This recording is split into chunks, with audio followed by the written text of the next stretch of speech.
Hello, good morning guys. Nagbabalik vlog tayo.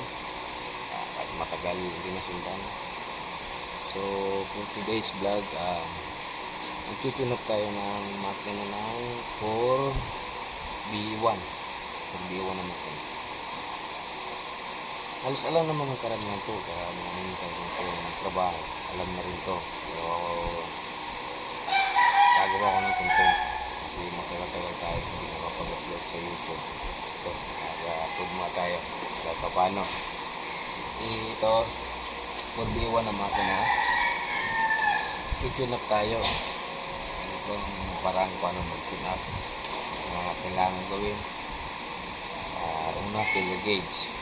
Kilo gauge, alam mo kung ilang dapat isukat, hindi lang sambal pula. Pangalawa, yung alam natin yung firing order. Karami naman alam is 1-3-4-2 tsaka yung running mate sa mga ganitong diesel. Ganyan mga bro. Kasi karamihan din diesel, pero iba-iba rin kanya-kanyang speed ng makina kung ilang clearance yung dapat ilagay sa valve clearance. So ngayon mag-start muna tayo. Ito mga gagawa muna ako, tapos kabidyo naman, ikita nyo naman.